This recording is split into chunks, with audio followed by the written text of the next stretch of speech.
Okay, how's everybody doing? Y'all already know who it is, targeted individual CJBK.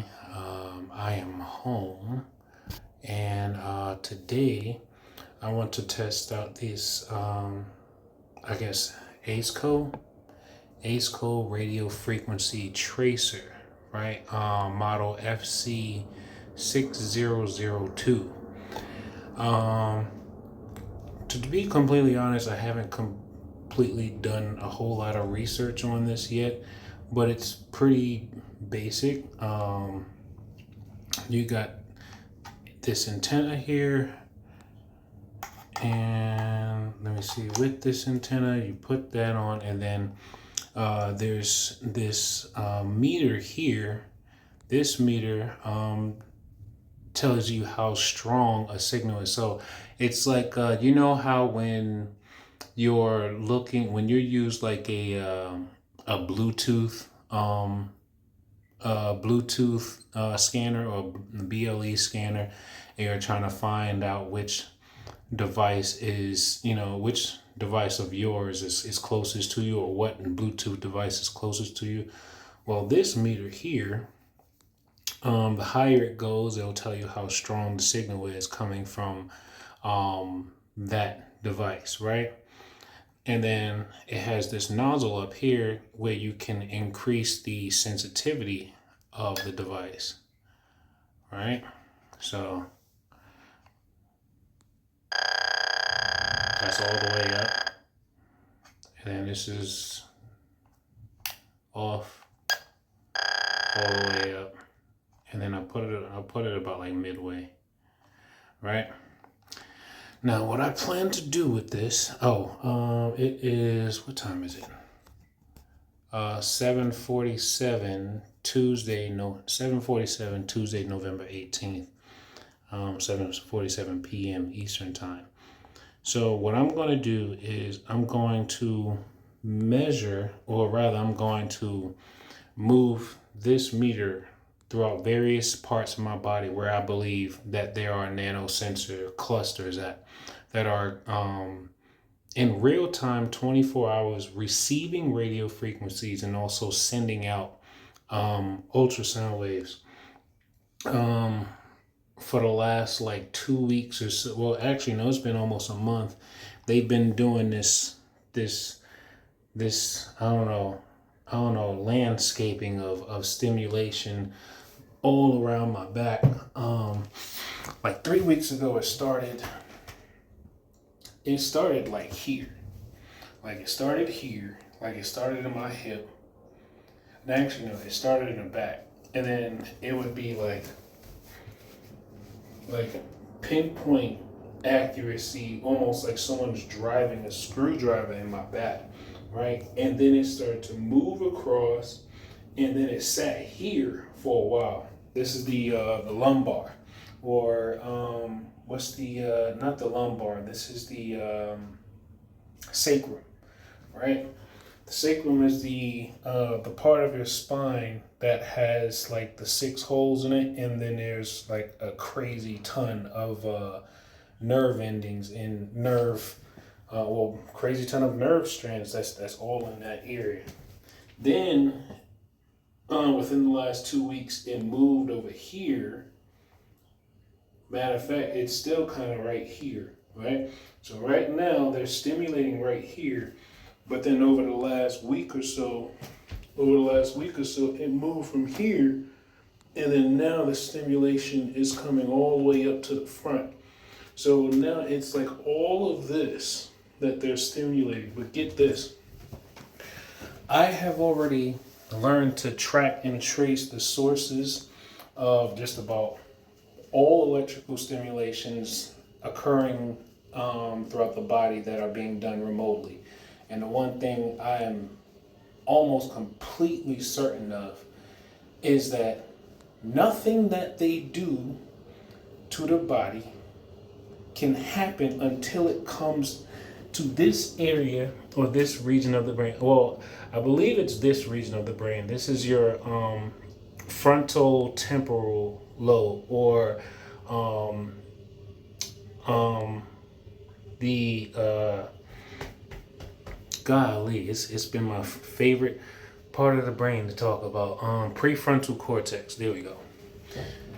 So, and I believe because the prefrontal cortex is a very, very highly, I'm gonna just say important for lack of better words, area of the brain, because from the prefrontal cortex you can control everything from body movements, memory, you can get to attitudes, moods, you can control speech.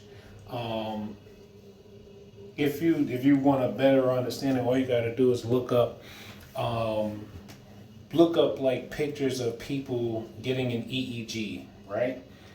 And one thing you'll notice when they put sensors on people, you'll see them put sensors here, here, here, here, here, here.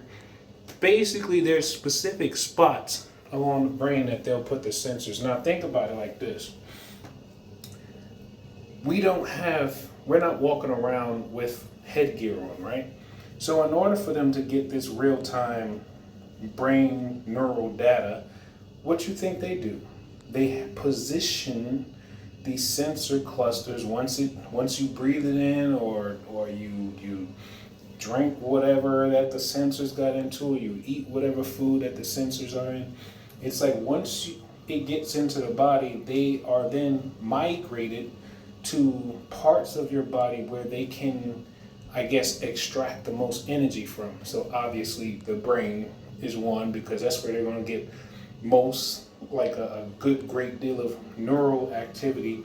But not just neural activity, that's the part where they're going to be able to send signals to the brain, and the brain is going to send that electrical current to other parts of the body. But now here's something else I noticed.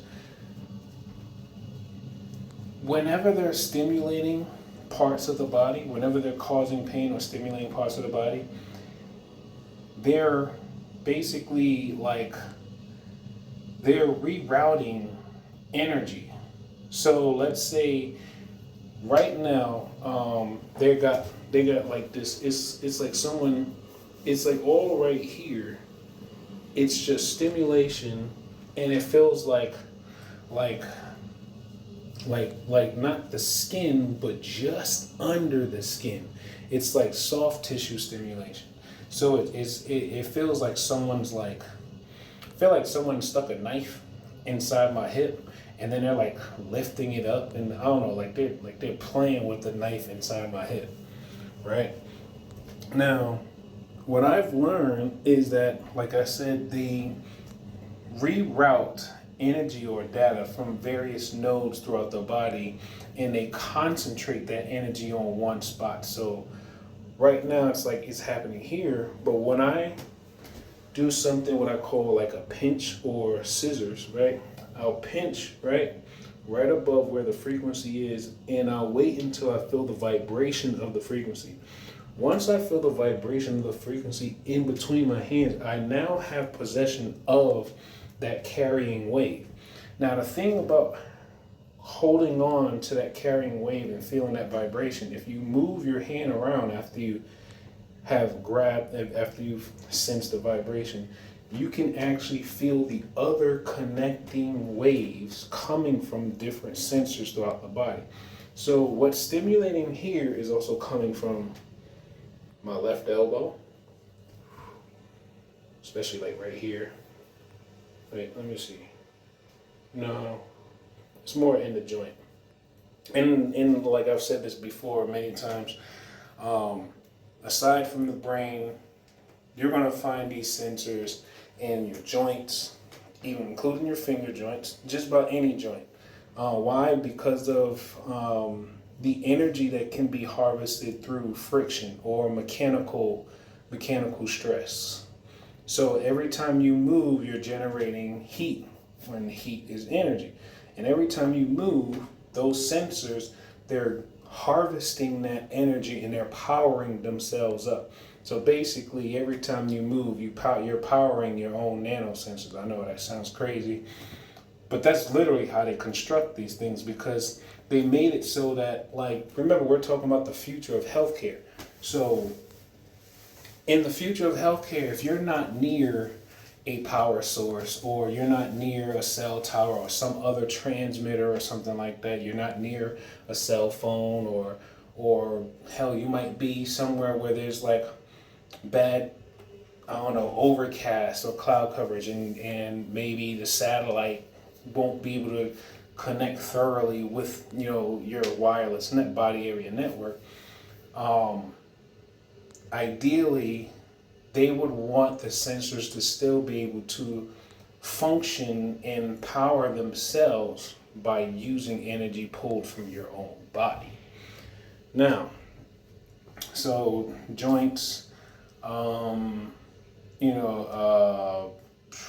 else have I noticed sensors at? Like shoulders. Big toe. Big toes. Most of the time, you could really consider whatever's the most furthest part of your body, you're gonna find sensors there. The reason being why the big toe is because when you think about a phased array, right? If you don't know what a phased array, imagine like you take 10 antennas, right? Take 10 antennas, and you have each one pumping out a signal, right?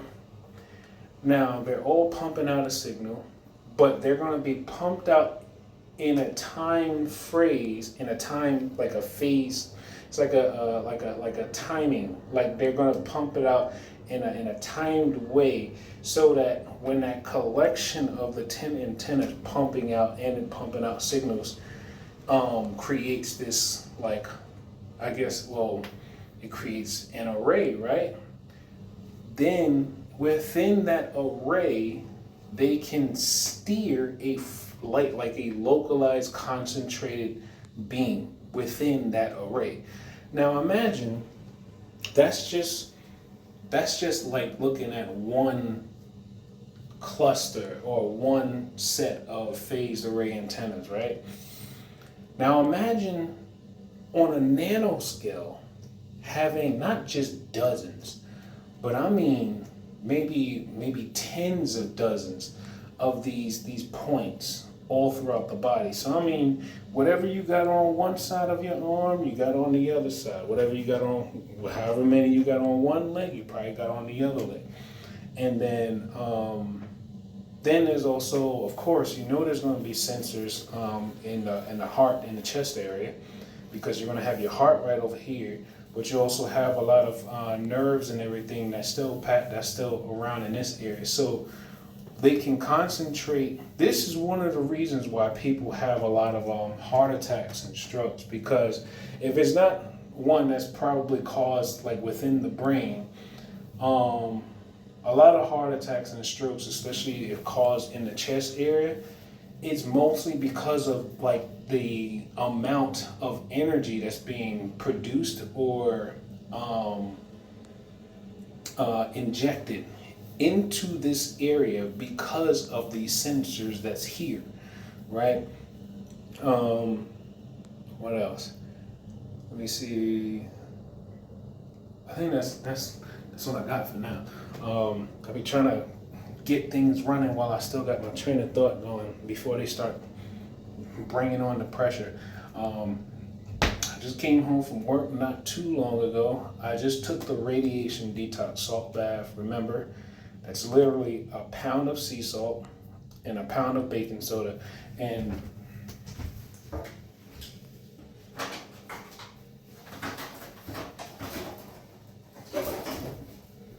if you ever want to make sure that you don't overuse, because I know sometimes resources could get, tough for some people. Literally, this box right here is a pound of baking soda. So you could just take one of these boxes and just hold on to one of the boxes, and you could just measure out this amount of baking soda, and then measure out this amount of salt. Pour it in your bath, right? Now, On top of adding baking soda and sea salt to the water, I also add about, let me see, I'm not really sure how much of a 12 count squeeze bottle of, like a 12-second count of, like, squeezing through a squeeze bottle, hydrogen peroxide. How many ounces was that? 12-second count. What is that? I couldn't even tell you in how many ounces. But yeah, I put about like a 12-second count of hydrogen peroxide in the water. Then I also used, I didn't want to kill the battery while I'm talking. Then I also used a 12-second count of 99% isopropyl alcohol. Now, here's what I'm gonna tell you, and I can't stress this enough with TIs, because it seems like every time I tell somebody about trying it, they'll say, "Oh, I haven't tried it yet," and I'm like, "Yo, you're doing yourself a disservice."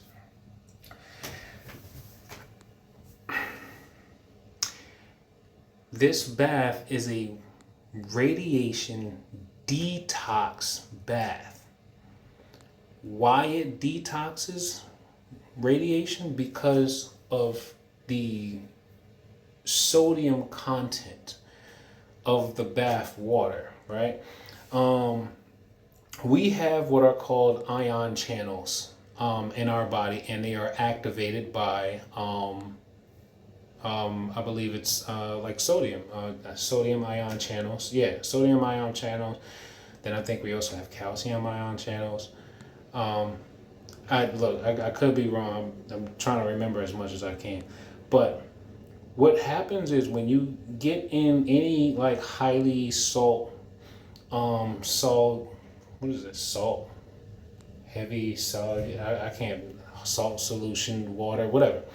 Whenever you get in a body of water that is very high in salt content, there's a chemical reaction that happens to your body where literally your body's like energy channels kind of open up, right?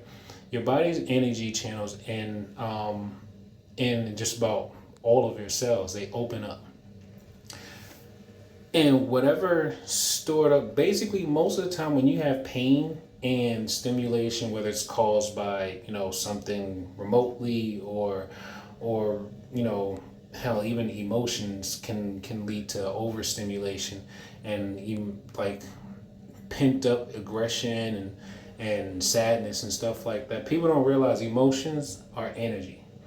And if you don't clear your energy, if you don't learn to work on your emotions and you don't clear your energy, that energy gets stored in the body and it can cause pains and aches and even illnesses and diseases, right?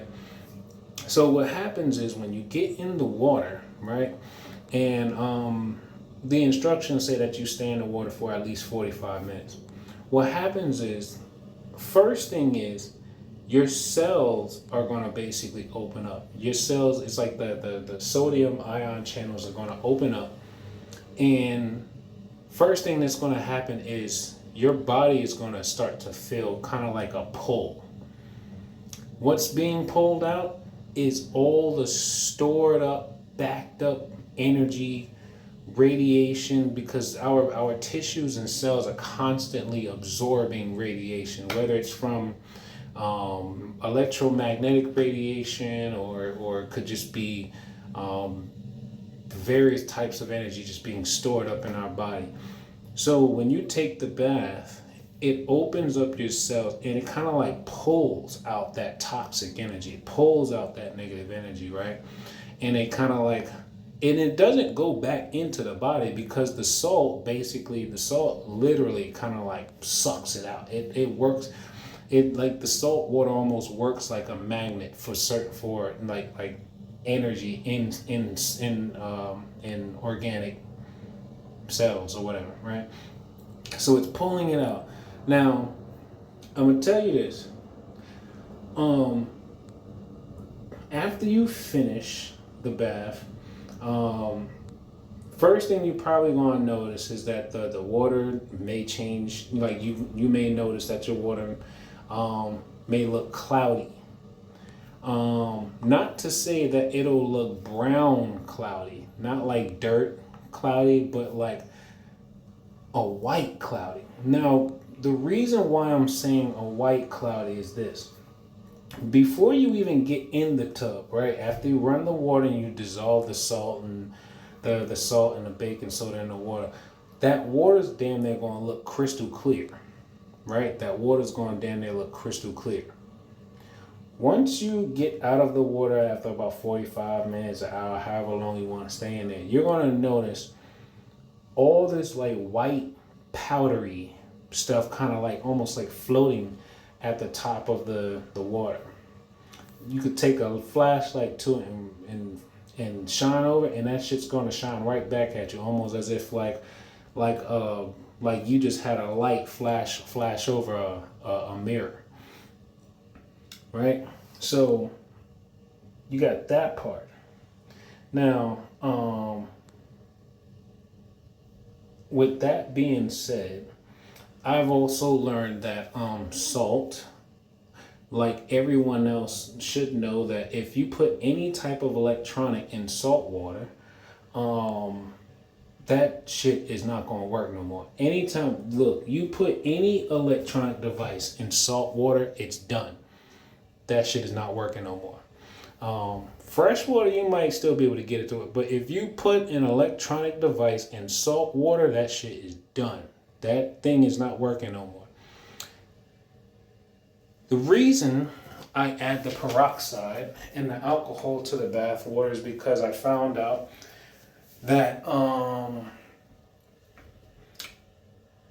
most nanosensors are coated in certain biodegradable things. One of them being polymer.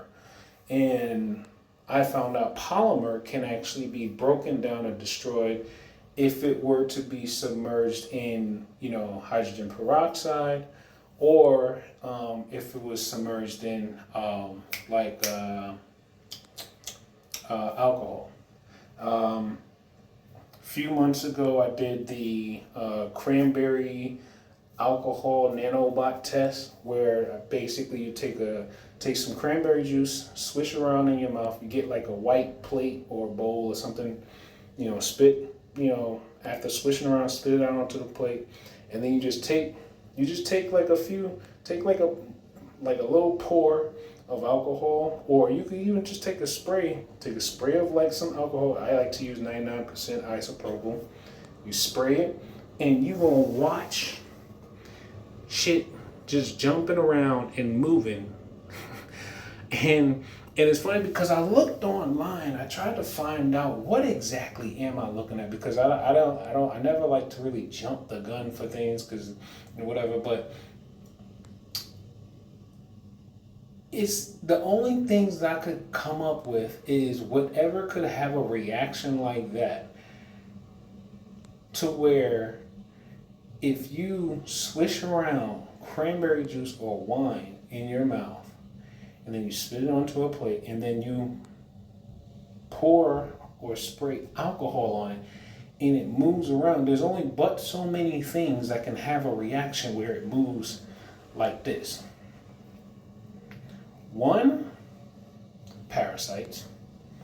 And I realize most people will probably never learn how many parasites they're carrying on a given day, or in a lifetime. It's actually really scary when you think about how many people are walking around with parasites but don't know it. But anyway, it was either parasites or I think I seen a video one time where somebody was testing some type of solution on someone's blood that had nanobots in it, and then they added something to it, and then I saw like the nanobots kind of like do that same movement where they looked like they were like, I don't know, they looked like they was like going retarded before they, I shouldn't use that word, but they was like short circuiting or something like that. But anyway, So, with that being said, I've come to realize you can break this stuff down, but it's going to take time. And it's going to take time because, well, one thing you have to remind yourself is that they're continuously spraying this shit on everybody across the globe. Every time you look up in the sky, you see them streaks in the sky. That's more nanobots coming down, right? But it doesn't mean you can't continue to persist and keep going with a type of protocol or regimen. You know, you still can keep it going because you know what? One thing I could probably say is that you'll have less nanobots in you than everybody else. So then when them elites decide that it's time to send out that kill switch frequency, you're not going to have as many nanobots in you as everyone else will. So then what I also felt like I wanted to do was I wanted to make sure that I took the bath first before I used that, because that way I wanted to get a clean, I want to be clean when I do the scan. Okay. Oh no, I just seen a text. She on her way home now. So, all right, here we go. So, I just turned it on. That's all the way up. Go halfway. No, I'll go about 3/4. Okay. Start with the head.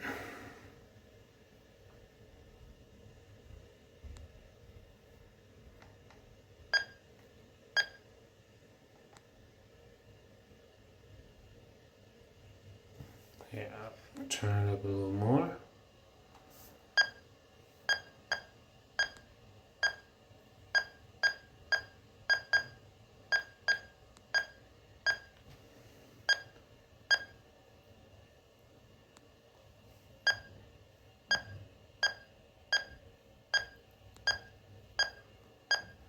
That's the memory cortex over here.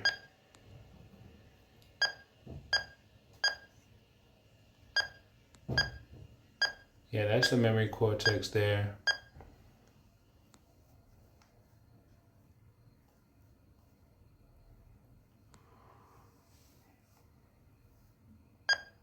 Prefrontal cortex right over here.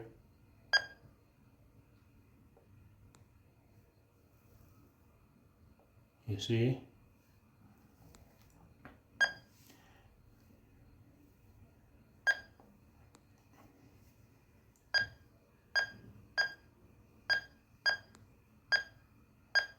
And that's like the center of the brain. I'm pretty sure the pineal gland is probably loaded or surrounded by nanobots.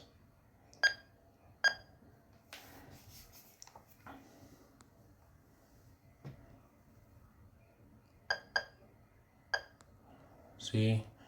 Now here's the left side of the head. You see all that. Now, why would I be picking up radio frequencies from my brain, right?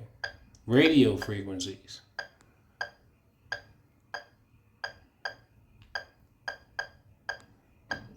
You see?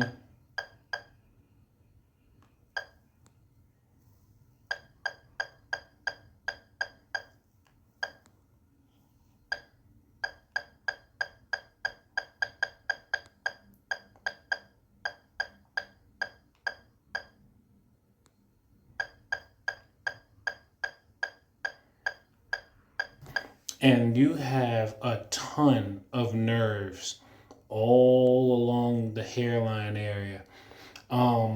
There's one specific nerve, I think it's called the frontal something. Damn. Frontal something nerve. I can't even remember it. I think at the end of this, I'm basically going to just put pictures of like the nervous system and anatomy, and then I'm also going to put up pictures of areas. Well, they're going to be illustrations of from reports and studies where they're stating these are going to be areas where nanobots would be positioned. So let me do the rest. I get a lot going on right here.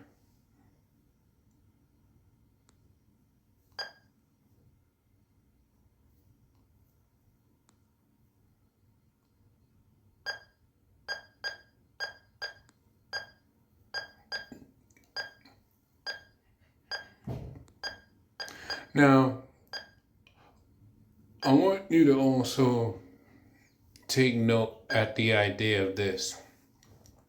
Your hair follicles, each one of your hair strands basically act as like think of like the pole that holds the cell towers. Like think of the pole that holds the transmitters, the boxes to the cell towers. Like you got the pole and then you got the actual box that transmits the data. Your hair, once the nanobots and everything attached to your hair follicles basically become antennas. I mean, this is one of the other reasons why a lot of people who may study hair and the importance and power of hair, you know, especially when you learn about esoteric things, like hair has power. Hair, also hair, supposedly helps you connect to different realms and energies and stuff like that. All right, let's keep going.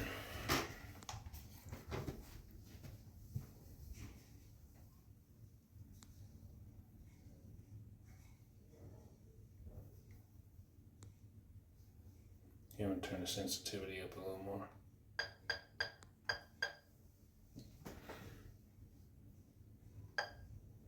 You see the shoulder?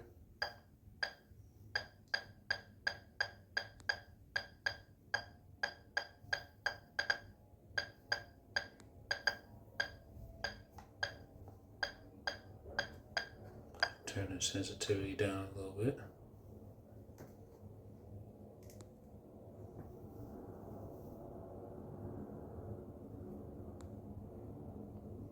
Now you see how it kind of changes? That also means, to me, that also means it's passing through something, right?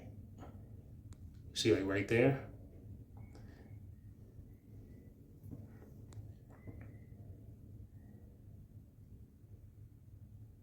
Now, I kid you not, I could tell you right now.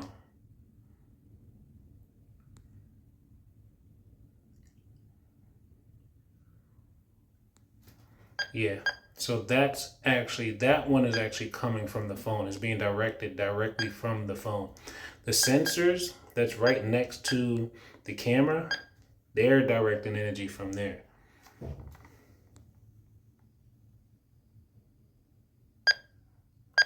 see?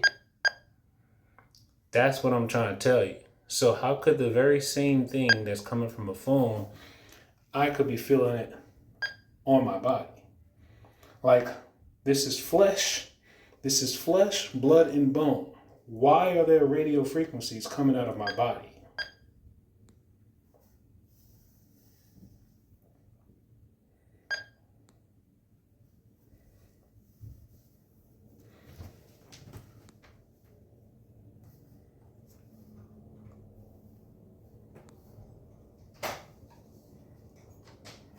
See there? And then let's see. Now you see the groin area. Oh yeah, yeah. That's the right testicle too. So you can see there, they done told me several times already, hey, Chris is sterilized now. He got so much energy going into his body, he's sterile now. So there's that. And then, yeah, there's the other elbow. Now, I noticed too that I definitely get stronger readings on the right side of the body, and I haven't quite figured that out yet. Why? Yeah,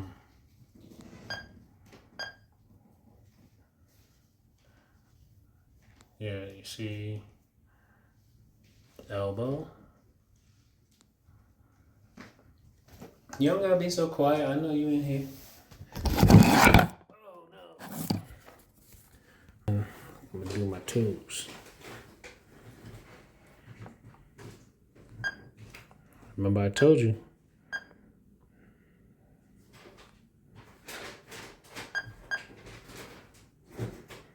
Interesting, right? Radio frequencies coming out the toes.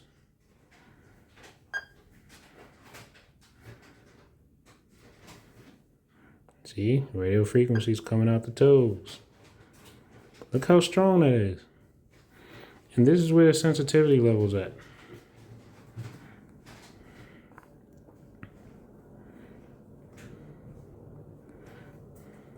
Right? Here's my right knee. Look at that. Look at that. So that's pretty much it for now. Just want to show this again. I don't know how much my friend paid for this. I'm glad he got me one. He got his because he went to do the radio frequency scan and thermal imaging test with Jesse Beltran when he came to New York. So I was glad he at least had the money to do the scan. I wanted to do it myself, but didn't have the money, and it just was the wrong timing too. But all right, I think that's pretty much it. I just want to show y'all that, like, look, I'm going to let y'all know we are not bugging. We are not bugging, and they are not going to be able to hide this shit for too much longer because yeah, there's no way they're going to be able to keep hiding this for like another 10 years or so. This bubble's about to burst. So take life one breath, one thought, one step, one day at a time. Peace.